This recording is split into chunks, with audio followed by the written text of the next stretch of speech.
Obrigada, pastor. Que lindeza, gente. Boa noite, com muita alegria.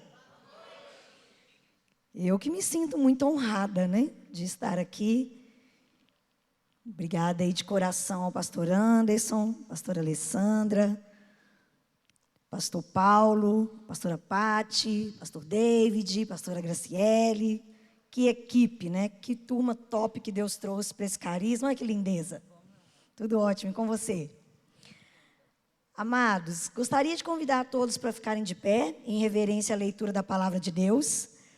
Nós vamos, no tempo que nós temos aqui, vamos conversar sobre o que o apóstolo Paulo deixou registrado para nós na carta de Filemon.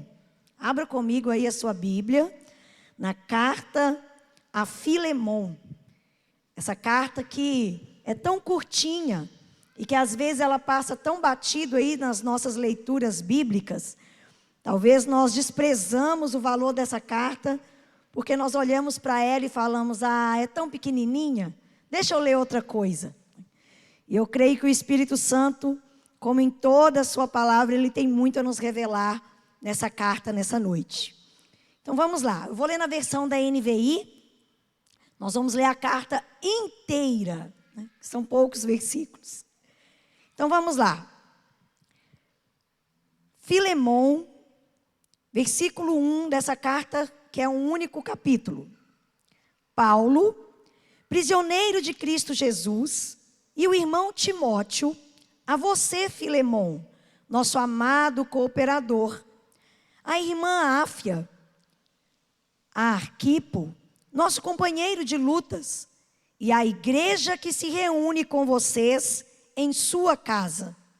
A vocês, graça e paz da parte de nosso Deus e Pai e do nosso Senhor Jesus Cristo. Versículo 4. Sempre dou graças a meu Deus, lembrando-me de você nas minhas orações, porque ouço falar da sua fé no Senhor Jesus e do seu amor por todos os santos. Oro para que a comunhão que procede da sua fé seja eficaz no pleno conhecimento de todo o bem que temos em Cristo. Seu amor me tem dado grande alegria e consolação, porque você, irmão, tem me reanimado, e também os santos. Por isso mesmo, tendo em Cristo plena liberdade para mandar que você cumpra o seu dever, prefiro fazer um apelo com base no amor. Eu, Paulo, já velho e agora prisioneiro de Cristo Jesus, apelo em favor de meu filho Onésimo, que gerei enquanto estava preso. Ele antes era inútil para você, mas agora é útil, tanto para você como para mim. Mando de volta a você como se fosse o meu próprio coração. Gostaria de mantê-lo comigo para que me ajudasse em seu lugar enquanto estou preso por causa do Evangelho. Versículo 14.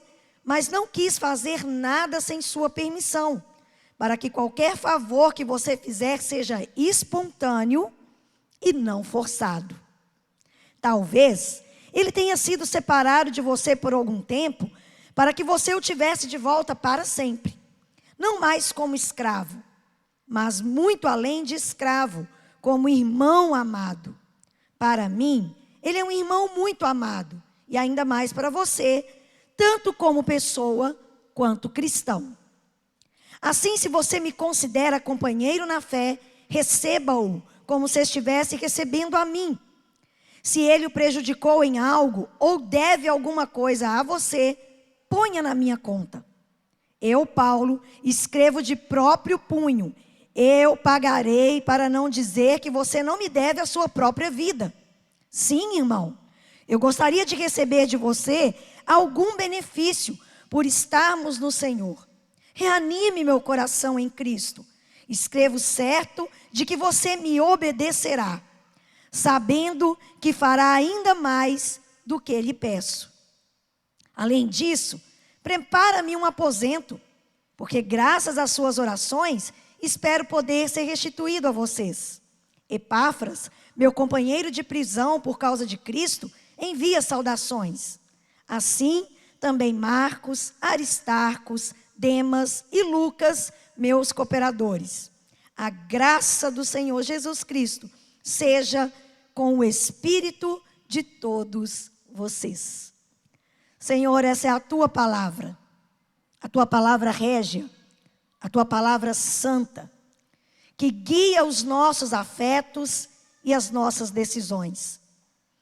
Eu oro, ó Deus, para que o nosso coração seja iluminado e que o Senhor se revele a nós nessa noite, nos livrando das angústias dessa vida, com a esperança que a tua palavra nos alcança, nos lembrando que nós não somos daqui, que nada aqui nos prende e que nós ansiamos pela tua volta.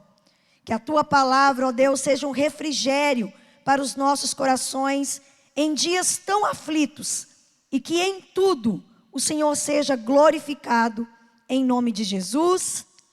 Amém. Amém? Podemos nos assentar para vocês ficarem mais confortáveis.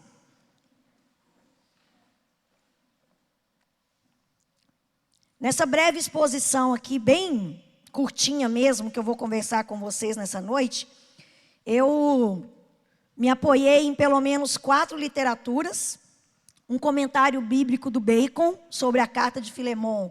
Esse comentário é excelente, ele é produzido pela CPAD, né, a Casa de Publicações da Assembleia de Deus, um clássico aí da literatura cristã. Também um comentário expositivo de Filemon, do pastor Hernandes Dias Lopes, que é uma coleção que a editora Ragnos publicou. Janelas para um Novo Testamento também, do pastor Enéas Tonini, que já está no Senhor, um homem de Deus, também publicado pela editora Ragnos. E por último, Introdução ao Novo Testamento, do Carson, também publicado pela editora Vida Nova. Então, 4 livros aqui que eu lancei mão para que nós tivéssemos um apoio no estudo do que nós vamos conversar nessa noite. O tema da ministração que nós vamos refletir já foi um tema que mexeu violentamente comigo. Quando o Espírito Santo me deu o tema, eu já fui violentada pelo tema.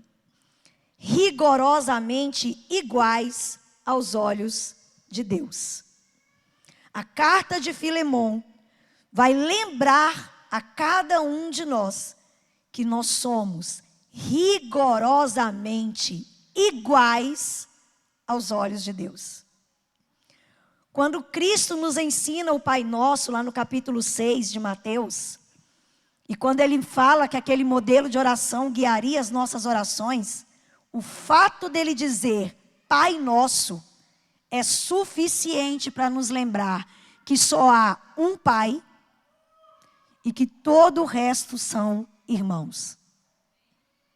Não existe ninguém melhor do que ninguém. Não existe ninguém acima de ninguém. Durante quase 1000 anos da história da igreja, nós tivemos um movimento dentro do catolicismo romano, aonde nós tivemos o clero e os leigos. Mas foi só esse tempo. O gênio da reforma, o próprio Deus, mobilizando ali homens usados por ele, vai lembrar que o sacerdócio é de todos os santos. E a carta a Filemon é um resgate dessa reflexão. Somos rigorosamente iguais aos olhos de Deus. Isso nos cura de toda carência, isso nos cura de todo complexo. E vocês estão olhando para uma pessoa que lida com um complexo de inferioridade. Ai de mim sem o Espírito Santo, lembrando que o meu valor está na cruz de Cristo, porque Ele é que me deu esse valor. Quando nós lembramos que todos nós somos iguais perante Deus, não há competição no povo de Deus. Não há competição dentro de casa. Não há motivo de competição entre irmãos. Nem mesmo dos dons, nem mesmo dos ministérios, nem mesmo em nada que Cristo nos conferiu, porque nós somos rigorosamente iguais. Aqui nós vamos ver uma reflexão de um homem muito rico e muito devotado a Deus. E de um outro homem que se tornou escravo dentro de um império, dentro de uma cultura que era natural o curso dessa cultura, a escravidão. E o apóstolo Paulo está mostrando que os dois são iguais perante Deus.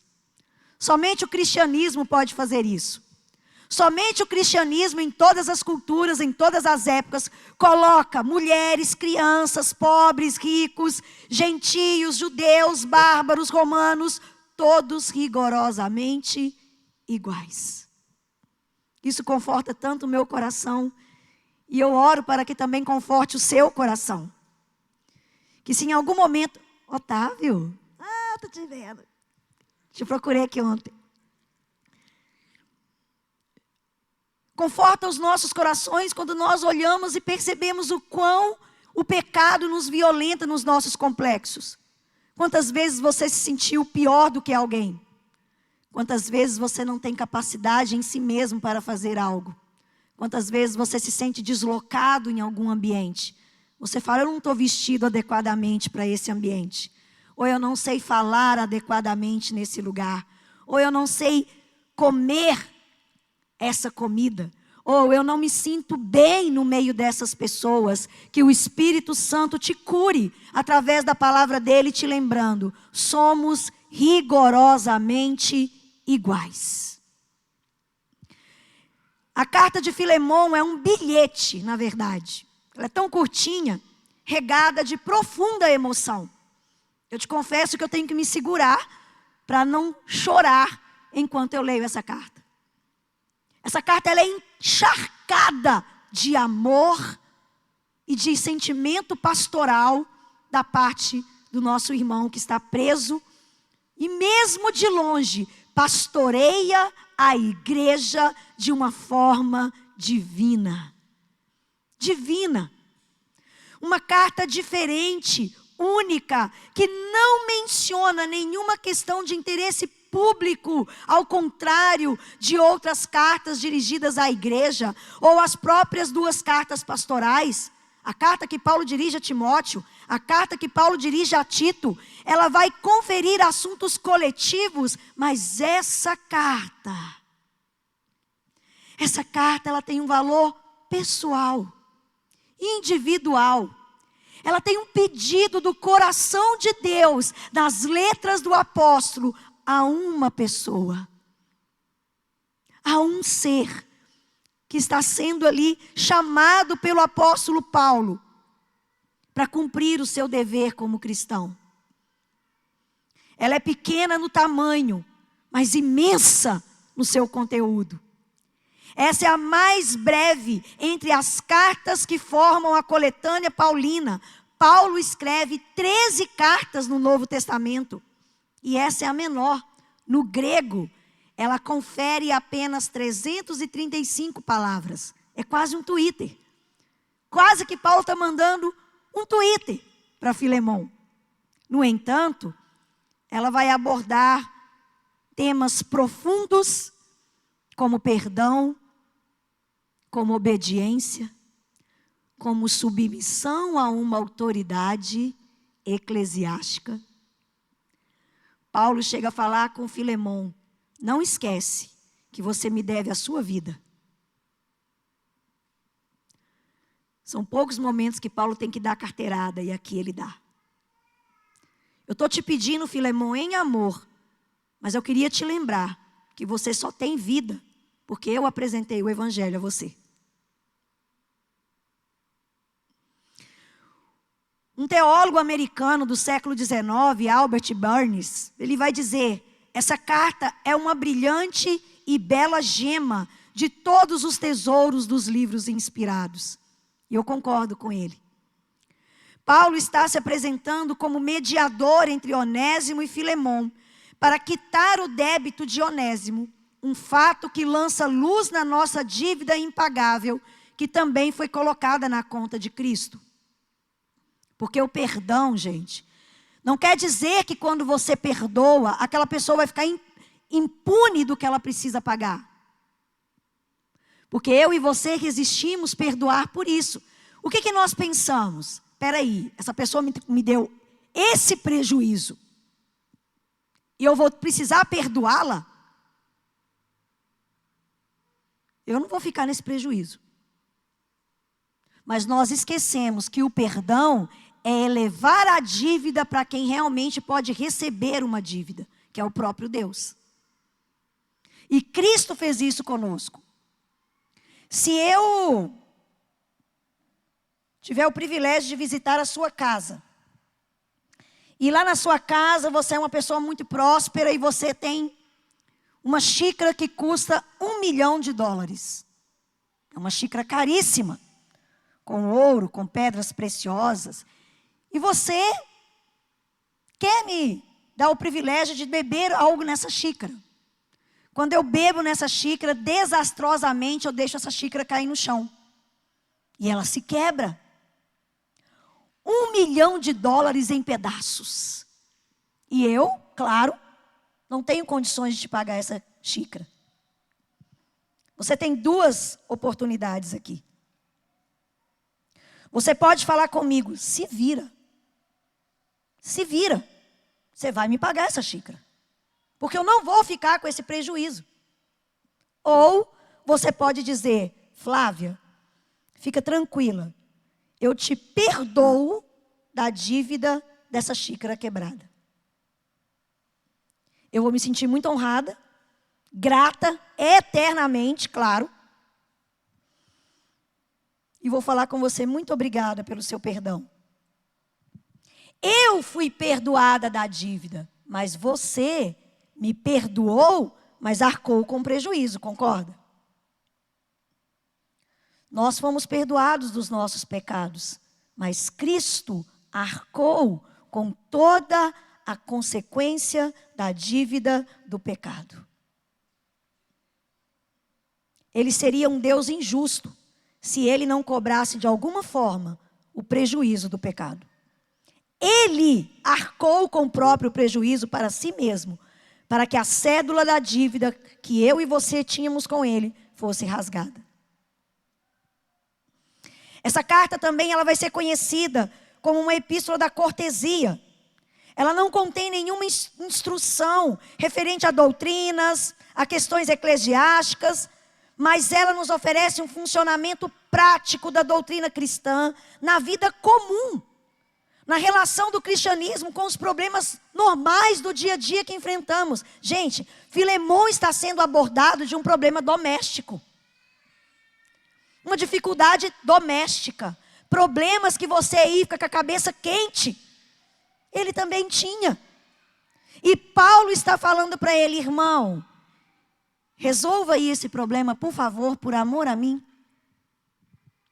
Perdoe o escravo que fugiu da sua casa. Receba-o como irmão. O próprio apóstolo Paulo se identifica como o escritor dessa carta. E provavelmente, quando Paulo, ele afirma que Epáfras está preso com ele, esse período que a igreja em Colossos é plantada, Paulo não planta essa igreja, quem planta é Epáfras. E Paulo ele não chegou a visitar essa igreja diretamente, porque ela é plantada, depois ele é preso, e ele não consegue visitar essa igreja pessoalmente. Mas ele tem um amor, claro, muito grande por essa igreja, a gente percebe na carta que ele vai escrever. E quando ele está fazendo as suas missões, na sua segunda viagem, ele vai conhecer Filemão nessas viagens, ele ganha Filemão para Cristo. Coincidentemente, quando Epáfras planta a igreja em Colossos, a igreja vai se reunir na casa de Filemão. E a Áfia, provavelmente é a sua esposa, e quando ele cita aqui o Arquipo, provavelmente a história da igreja vai afirmar na sua tradição que ele é o pastor dessa igreja. Então, Filemão é um anfitrião, né? Como nos nossos GCs, por exemplo, você tem um anfitrião e você tem o líder, né? Então, o pastor daquela igreja que se reunia naquela casa era o filho de Filemão, o Arquipo, mas o Filemão era o anfitrião daquela carta. Essa carta, ela vai ser destinada com muito amor, ao mesmo tempo que Paulo está escrevendo a carta aos Efésios, a carta também aos Colossenses, elas são escritas no mesmo momento. Paulo escreve aos Efésios, aos Colossenses e a Filemão, e quem vai levar essa carta é Tíquico, né? Um cooperador aí do ministério do apóstolo Paulo.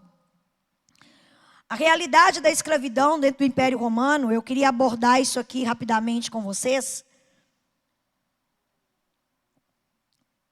Algumas pessoas sem informação vai querer atribuir que Deus apoia a escravidão por causa, por exemplo, de um texto como esse citado na carta de Filemão. Primeiro, nós temos que aprender que qualquer tema que nós queiramos aprender, nós precisamos recorrer à origem, ao início de tudo.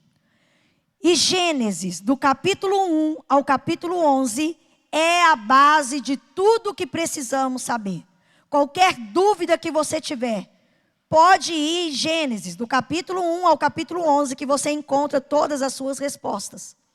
E para a escravidão não é diferente. Deus nunca apoiou ou averbou a questão da escravidão. A escravidão é consequência do pecado. Em Gênesis capítulo 10, eu quero ler com vocês dos versículos 8 até o 12. Gênesis 10, do 8 ao 12. Cuxi gerou a Nimrode, o qual começou a ser poderoso na terra. Foi valente caçador diante do Senhor. Daí a dizer-se como Nimrode, poderoso caçador diante do Senhor. O princípio do seu reino foi Babel, Ereque, Acade e Cainé, na terra de Sinar. Daquela terra saiu ele para a Síria e edificou a Nínive, Reobote, Ir e Calá. E entre Nínive e Calá, a grande cidade de Recém. Quando você tem essa expressão aqui citada no hebraico, poderoso caçador diante do Senhor, é a primeira menção bíblica que nós temos sobre escravidão. Porque Nimrod, quando você vai para o original do hebraico, esse diante de Deus, nós entendemos na tradução do português que ele é um homem devoto a Deus. Ele está se prostrando diante de Deus. A primeira intenção que você tem de interpretar esse texto é assim, que ele está diante de Deus com o coração rendido. Mas é justamente ao contrário. Esse advérbio que está aqui colocado, eu quero que você pense aí um jogo entre Grêmio e Inter. E aí o narrador que está narrando o jogo vai dizer: e temos agora em campo o Inter diante do Grêmio. Quer dizer que ele está reverenciando o Grêmio? Ele está submisso ao Grêmio? Não, ele está se opondo ao seu adversário. Ficou claro aqui? Nimrod está diante de Deus como um opositor. Como alguém que está pronto a enfrentar o próprio Deus. E você tem logo adiante a própria construção de Babel pelo mesmo. E quando ele é um caçador, aqui não é caçador de animais. É a primeira menção bíblica de caçador de gente. Com a intenção de escravizar. Gente, por isso que eu amo estudar a palavra de Deus. Por isso que eu amo esse ambiente do carisma, né? Tudo que Deus nos proporciona. Olha que coisa mais linda a informação que Deus nos dá. Moisés aqui, inspirado pelo Espírito Santo, para informar o povo de Deus que estava no Egito, registra essa informação. Nimrod está opondo a Deus, caçando aqueles que são imagem e semelhança de Deus, para os escravizar. É a primeira menção de escravidão na Bíblia, é essa aqui. Vão se passar os anos, os séculos. E no primeiro ano da era cristã, dentro do Império Romano, marcando aí até mesmo o nascimento do nosso próprio Cristo, o nascimento da igreja, você tem dentro do império, dentro das limitações do Império Romano, 60 milhões de pessoas. 60 milhões de pessoas. É um marco gigantesco para aquele momento, dentro de um império único. 1/3 de 60 milhões é escrava. E ao contrário da imagem que nós temos aqui no Brasil, que a escravidão subjugou apenas os negros, em toda a época da história, todas as raças foram subjugadas em escravidão por causa do pecado do coração do homem. A sociedade vivia sobre uma tensão de controlar a rebelião dos povos conquistados. A intenção é, conquista uma cidade, subjuga essa cidade. Todos ali agora são escravos do império. todos ali agora respondem ao império. Por isso toda rebeldia, ela vai ser violentamente controlada. Um escravo que foge, no caso de Filemon, ele receberia na sua testa, se o seu dono tivesse misericórdia, o que seria proporcional na língua portuguesa, um F. Ele andaria para sempre com um F de fugitivo na testa. O seu dono poderia castigá-lo como quisesse, como desejasse. Poderia amputar membros, poderia crucificá-lo, que era a morte mais dolorosa dentro do império. Tem uma morte muito dolorosa, que é a morte por empalamento. Porém, a morte por empalamento, que você tinha uma estaca, esse tipo de tortura vai ser resgatado na Idade Média, principalmente no tempo das Inquisições, e também na igreja primitiva, porque já era uma prática, você tem uma estaca pontuda, aonde introduz o ser humano do ânus para baixo. Apesar dela ser uma morte violenta, mas ela é uma morte rápida. Porque a partir do momento que vai perfurando e rompe a aorta, 10, 15 minutos a pessoa está morta. Ao contrário da crucificação. A crucificação durava alguns dias, de grande agonia. Por isso a crucificação é considerada a morte mais dolorosa partida pelo homem sobre outro homem. E um dono de escravo, quando o seu escravo fugia, ele poderia crucificá-lo. O Ida Berkeley, um puritano, ele vai dizer, nos seus estudos, que um escravo, naquele momento da história, ou em qualquer outro povo que subjuga, ele não era considerado uma pessoa, mas uma ferramenta viva. Qualquer senhor tinha direito de vida sobre morte, ou morte sobre aquele escravo. Todo dono de escravo tinha poder absoluto. Podia colocar argolas em suas orelhas, não para adorno, mas para punição. Condenar a tarefas pesadas, colocar cadeias nos seus pés, castigar com golpes de vara, chicotear, fazer o que quiser.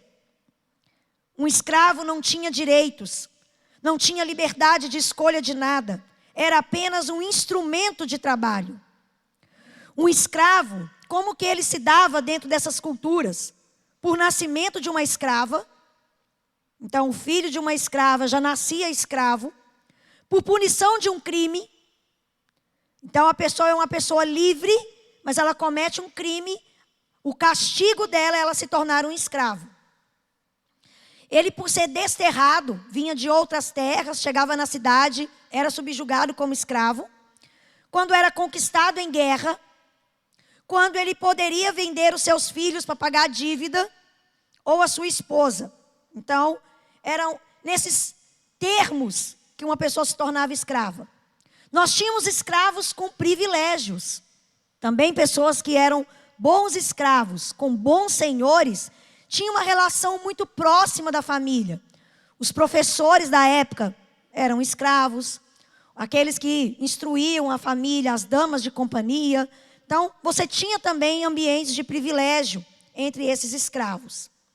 Paulo, na carta aos Gálatas, no capítulo 3, no versículo 28, ele vai dizer, dessarte, não pode haver nem judeu nem grego, nem escravo nem liberto, nem homem nem mulher, porque todos vós sois um em Cristo Jesus.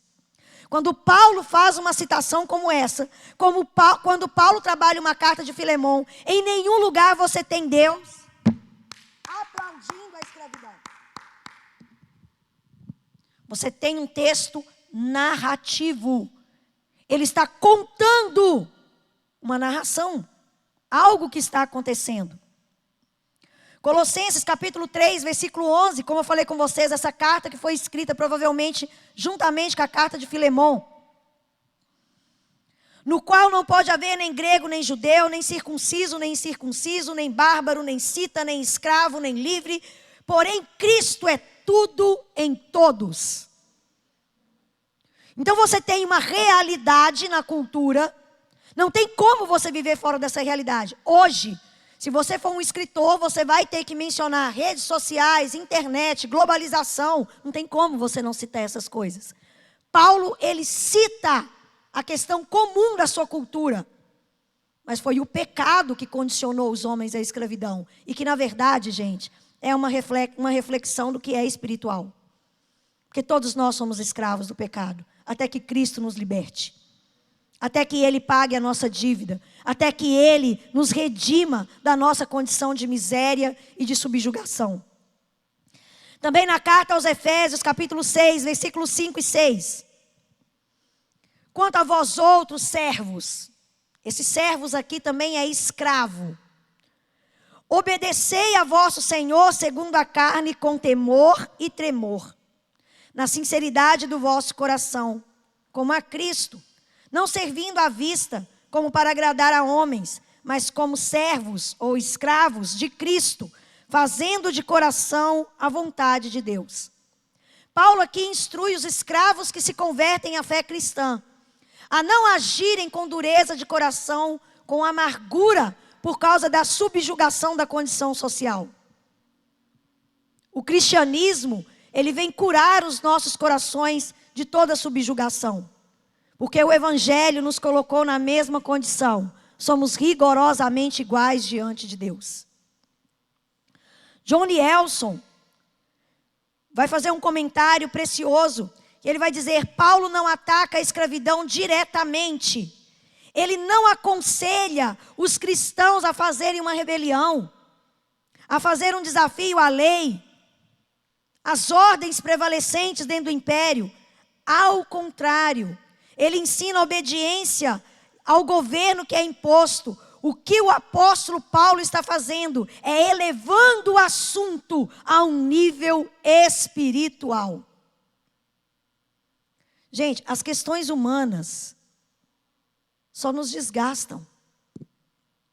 Quando Paulo, ele sabe que ele não tem arma suficiente para enfrentar um império com um discurso de rebelião.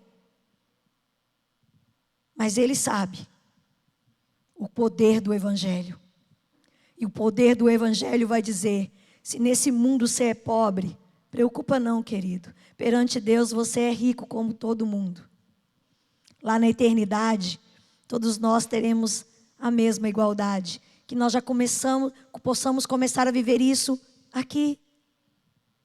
Ninguém se sentindo melhor do que ninguém, por causa de uma roupa que veste, por causa de um livro que leu, por causa de um conhecimento que tem, por causa de um dom espiritual que recebeu do próprio Deus.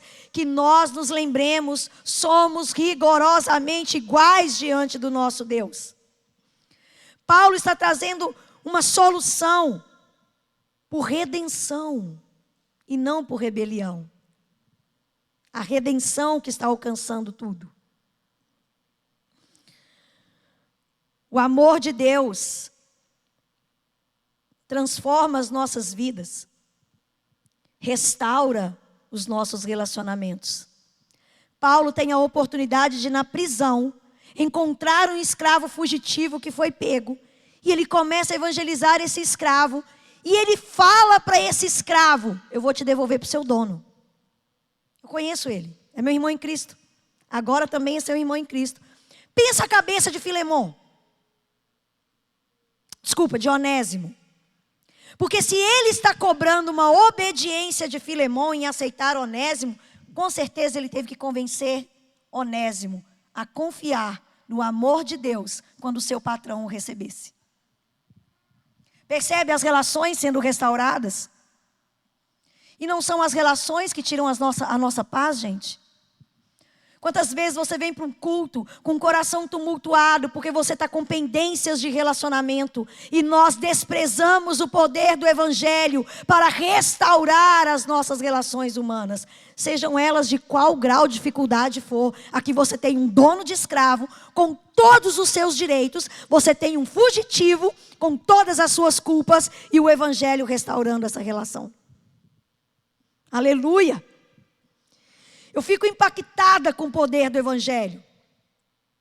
Só o poder do evangelho transforma o rico e o pobre, o escravo e o livre, o patrão e o funcionário na mesma condição. Só o evangelho rompe todas as barreiras, quebra todos os preconceitos, alcança todas as estratificações sociais e traz vida a todos que estão mortos. Só o Evangelho faz isso. O mundo, o pecado, só ergue muralhas. Mas Jesus quebra esses muros. Ele acolheu aqueles que todos expulsam. Cristo ama aqueles que todos repudiam. Ele tocou em leprosos. Ele conversou e discipulou mulheres que eram discriminadas. Ele abençoou e se relacionou com as crianças. Ele recebeu na sua presença os publicanos, os pecadores. Ele abriu as portas do reino para as prostitutas. Ele estendeu graças aos gentios. Eu e você, nós não temos herança judaica, mas Ele estendeu as portas do reino para que nós fôssemos adotados nele. Ele trouxe esperança para nós. Paulo está mostrando como um rico senhor de escravo e um escravo fugitivo são rigorosamente iguais, membros da mesma família e devem se amar. A igualdade do Evangelho mostra que Deus ainda reconcilia pessoas. Eu não sei se você tem alguma pendência, mas Deus está te dizendo nessa noite, se reconcilie. Apesar de qualquer diferença, apesar de qualquer ofensa, reconcilie. A graça no Evangelho nos mostra que não há casos irrecuperáveis para Deus. A graça é maior que os nossos pecados. Deus ainda continua transformando escravos em pessoas livres. Lutero vai dizer, somos todos onésimos. Todos éramos escravos do pecado. Todos andávamos fugindo, errantes, devendo. Todos nós estávamos perdidos e fomos achados por um Paulo nessa vida. Todos nós estávamos condenados e fomos libertos das nossas culpas. Estávamos mortos e recebemos vida. O Evangelho nos proporciona perdão. O Evangelho nos dá uma vitória. O pecado afasta. O Evangelho aproxima. O pecado destrói relacionamentos. O Evangelho reconcilia os relacionamentos. O pecado traz grandes prejuízos. O Evangelho traz toda a restituição. O pecado produz tristeza e decepção.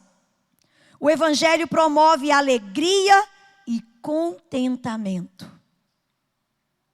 O pecado torna as pessoas prisioneiras. O Evangelho as faz livres. Concluindo, o Evangelho transforma nossas vidas e nos coloca na mesma mesa. Ricos e pobres, poderosos e serviçais, todos na mesma mesa. Na nossa igreja local, no primeiro domingo do mês, nós celebramos a Santa Ceia do Senhor. O nosso culto é pela manhã e a gente depois faz um almoço da comunhão. A nossa igreja é pequena, então a gente consegue colocar uma mesa grande na área externa e a gente senta todo mundo. E não tem uma vez que eu não me emociono quando eu vejo assentado na mesma mesa um irmão que eu conheço a realidade dele, que paga R$1.000 num prato num restaurante e até mais. E um irmão que come num self-service de R$19,90. Assentados na mesma mesa, compartilhando as questões da vida. Eu falo, Deus, isso é um ensaio da eternidade. Só na igreja nós vamos viver isso. Só o corpo de Cristo nos faz isso. Você quer saber qual que é o som da eternidade? Conviva com a sua igreja local. Você já tem um deslumbre de tudo aquilo. Para nós aplicarmos tudo isso que nós ouvimos, e eu quero compartilhar também esse esboço que eu fiz com o pastor David. E aí eu não sei se tem um grupo entre vocês, um grupo da igreja, um grupo do carisma. Aí ele vai poder compartilhar com vocês, tá bom? Porque tem bastante coisa aqui que eu não consegui falar. E você também pode recorrer depois, né, estudando. Eu creio que pode continuar nos abençoando. Para aplicar tudo isso que nós ouvimos, eu queria que nós refletíssemos algumas perguntas. Quais responsabilidades a conversão não te liberou? Paulo está falando com Filemão: você não está liberado para punir um irmão em Cristo que é escravo seu. Você não está liberado a não perdoá-lo. Você tem que perdoá-lo. Quais obrigações a conversão não te liberou? Maridos de governarem as suas casas, esposas de serem submissas e auxiliadoras, filhos de respeitarem os seus pais, nós como cristãos de servirmos a nossa igreja local. Quais pendências nós precisamos resolver? A quem nós precisamos restituir? O que estamos devendo? Achei lindo a pastora Graciele colocar aqui: se você tem pendência, não entregue a sua oferta, resolva a sua pendência. Deus não quer o nosso dinheiro. E uma última pergunta: a quem nós devemos procurar e clamar por seu perdão? A quem nós devemos procurar e clamar por seu perdão? Quem é o Filemão na nossa vida nesse tempo? Pai, essa é a tua palavra. Obrigada, ó Deus, por ela nos trazer uma reflexão. E que essa reflexão gere arrependimento. E que o arrependimento nos torne mais parecido com teu Filho, Cristo Jesus. Em nome de Jesus, amém. Alguém vai finalizar aqui? Vai, pastor.